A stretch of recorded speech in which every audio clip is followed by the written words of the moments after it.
Juliana Rosa, tudo bem, Ju? Tudo bom, Sandro? Boa tarde para você, Débora. Boa tarde para o nosso Olá. ouvinte. Ju, eu sei que a gente vai falar sobre o IPCA, há pouco a gente comentava aqui que o churrasco do fim do ano tá impossível, mas antes não tem como não falar.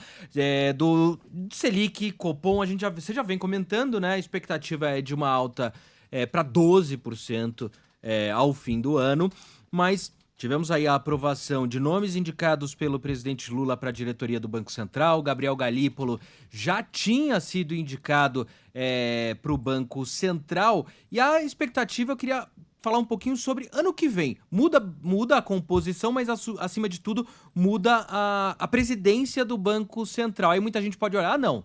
Ele é indicado do Lula, trabalhou ali perto do Haddad, a diretoria. Acho que talvez o pessoal que tá falando vai mudar tudo agora, os juros vai cair de uma vez. Não é bem assim que funciona, né? Ah, de jeito nenhum, Sandro.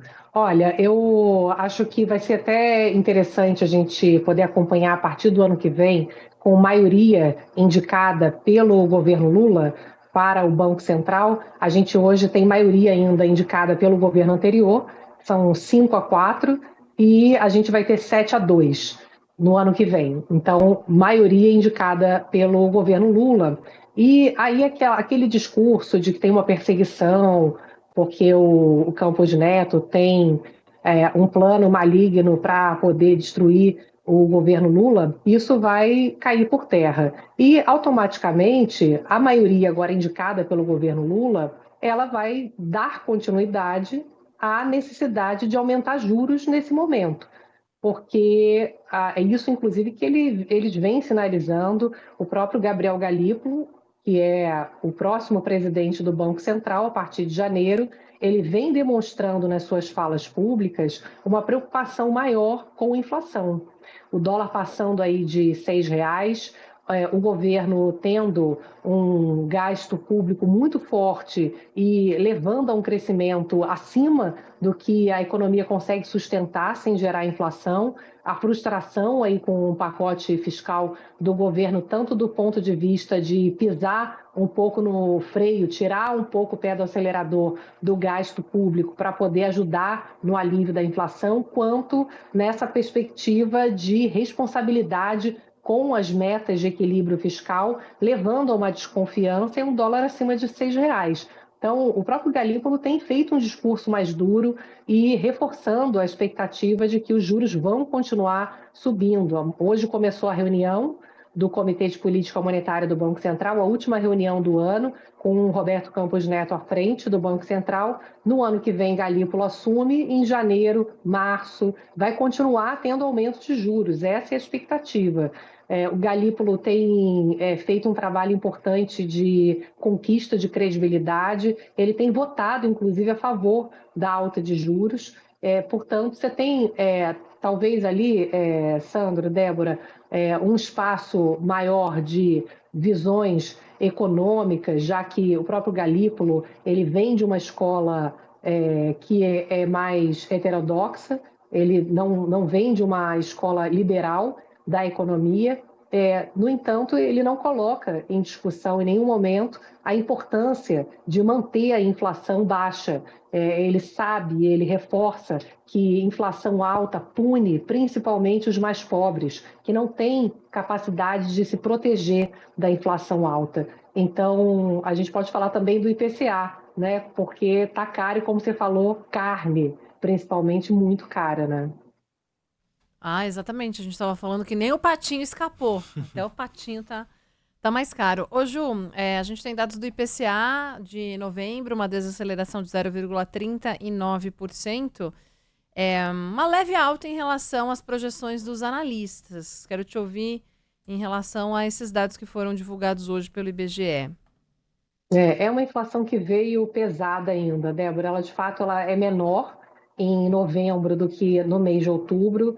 Quando a gente olha aqui os dados divulgados pelo IBGE, novembro foi 0,39% de inflação, outubro foi 0,56%. Então, esse 0,39% vem menor. As previsões apontavam um número um pouco abaixo disso, Mas ainda assim, eu acho que o relevante é a gente ver a inflação acumulada num período de um ano já chega perto de 5%.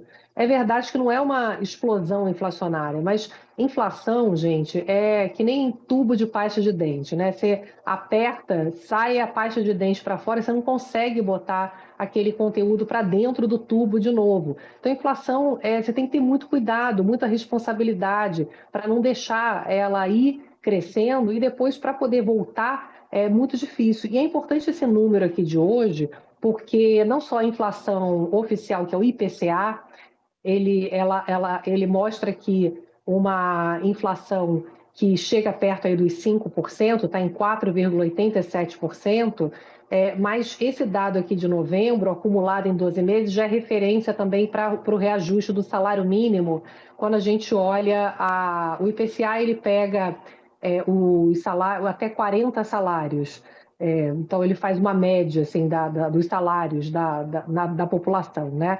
E o INPC, ele faz um recorte dentro do IPCA para poder trazer só a população de mais baixa renda. Então, é importante a gente dar uma olhada aqui também nesse INPC. Olha só, o NPC ele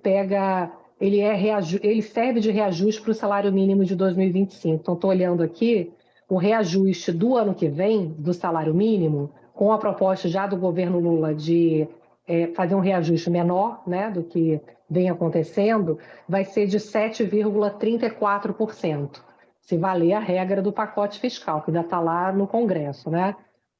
Sem o reajuste proposto aí pelo governo, o salário mínimo aumentaria 8,04. É a fórmula de cálculo, né? Mas a base do salário mínimo é o INPC, que é uma espécie de um recorte aqui do IPCA. Pega a inflação só da baixa renda. Ou seja, isso tudo para dizer que é uma inflação que, embora boa parte dela tenha a ver com alimento, que aí não tem nada a ver com subir juro, né? Não adianta subir juro para baixar o preço da carne, por exemplo, tem a ver com um problema climático, mas o número geral da inflação ele acaba sendo carregado para reajustar no ano que vem uma série de índices, como o salário mínimo, o plano de saúde, o aluguel, escola. Então, por isso que é preocupante olhar também o todo, e por isso que o Banco Central está olhando para isso, porque além da questão da alimentação, tem uma pressão forte ainda dessa economia que está muito aquecida, então aumentou muito a inflação dos chamados serviços. Comer fora de casa está uma fortuna, todo mundo está comentando isso. Você come, você sai com a família para comer, difícil você gastar menos de R$ 100, dependendo, você vai comer um prato executivo hoje, né? Você leva sua mulher, seu marido, seu filho, você gasta uma fortuna ali no dia a dia, comer uma pizza. Então tá caro comer fora. Você tem essa questão do alimento que foi muito afetado pela seca, e tem a questão do dólar também, né? Que essa última puxada para cima de R$ 6 foi a frustração com o pacote que foi ameno do governo para enfrentar essa pressão inflacionária. Então, o dólar encarecendo já, inclusive, alimento, óleo de soja, por exemplo. Soja é um produto que é cotado em dólar, é uma commodity. Está muito caro, também subiu 11% de um mês para o outro. Então, é pressão para todos os lados, e isso, inevitavelmente, vai fazer o Banco Central amanhã anunciar um aumento de juros. Quanto é que vai ser? As apostas aí falam que é 0,75 ponto percentual, que é um juro alto para caramba já, um aumento forte. Mas já se fala em aumento de 1 ponto percentual, juros saindo de 11,25 para 12,25. É crédito mais caro. Ontem eu fui num evento com grandes empresas, presidentes de grandes empresas, perguntei: o que vocês estão achando da economia? Todos eles me responderam a mesma coisa: o ano foi bom, a economia foi muito bem esse ano, mas estou preocupado com o ano que vem com esse juro muito alto. Como é que eu consigo investir com um juro desse, financiar, pegar crédito? Então é isso, assim, tem que segurar. O governo tem que segurar gasto para ajudar a baixar o dólar, baixar essa pressão inflacionária, e aí ajustando os poucos para que o juro não tenha que subir tanto e a economia consiga crescer bem no ano que vem. Então todo mundo acha que ano que vem até vai ser um ano bom, mas estão preocupados. Se o juro subir demais, todos eles me falaram, e aí fica difícil eu investir, tomar uma decisão de investimento, vou segurar meu investimento com um juro caro desse. Então, é importante a gente acompanhar, né, toda essa negociação do governo ali no Congresso, segurar gastos, tudo tem tudo a ver com a inflação, juros e crescimento do ano que vem. Muito bem. Juliana Rosa, que volta a conversar conosco amanhã, já repercutindo, então, essas notícias que devem sair, né, em relação à economia. A gente vai acompanhar a elevação de juros ou não, última reunião do Copom e os desdobramentos aqui no Band News no meio do dia. Ju, bom trabalho para você e até amanhã. Até, um beijão. Valeu.